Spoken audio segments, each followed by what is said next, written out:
Et Emmanuel Navon nous a rejoint en plateau, bienvenue. Alors on l'a entendu, ce sont finalement des formulations juridiques qui vont être modifiées, mais le fond reste le même. Alors pour l'instant, il n'a pas été précis, il a juste déclaré, il a fait une déclaration de principe sur le fait qu'il souhaite réformer la politique d'immigration américaine sur le principe du mérite.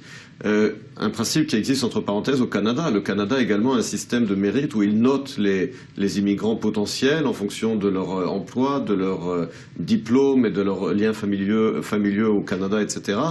Donc en fait là, il essaie d'en appeler essentiellement à l'aile droite du parti républicain, mais même les républicains, eux, ne sont pas très enthousiastes parce qu'ils cessent de dire, nous, ce qu'on veut avant tout, c'est contrôler la frontière, on parlera du reste de la politique de l'immigration après. C'est l'urgence absolue, en tout cas, pour les membres du parti. On parle souvent de l'Eldorado américain, finalement, c'est fini, ce fantasme, entre guillemets.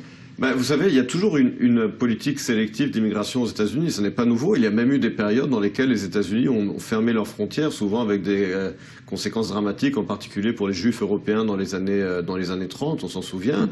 Donc il n'y a pas là quelque chose de complètement nouveau. Mais c'est vrai qu'il y a une tentative depuis plusieurs années d'avoir une politique beaucoup plus claire sur l'immigration, parce qu'il y a une immigration politique, il y a une immigration économique. En 2007, le président Bush avait essayé d'arriver à un accord entre les démocrates et les républicains pour réformer la politique immigratoire américaine, et cela finalement n'avait pas eu lieu. Ensuite, il y a eu les élections de 2008. Donc ce que veut faire Donald Trump apparemment, c'est de revenir, il en a parlé lui-même d'ailleurs, à la tentative de réforme de 2007, mais là, encore une fois, il aura besoin de l'accord des républicains et des démocrates. Les démocrates, eux, ne veulent pas entendre parler d'immigration sélective sur le mérite, et les républicains, eux, comme je l'ai dit, veulent avant tout sécuriser les frontières avant de parler de réforme. Un nouveau décret qui pourrait peut-être une fois de plus être bloqué par la justice. Merci Emmanuel Navon.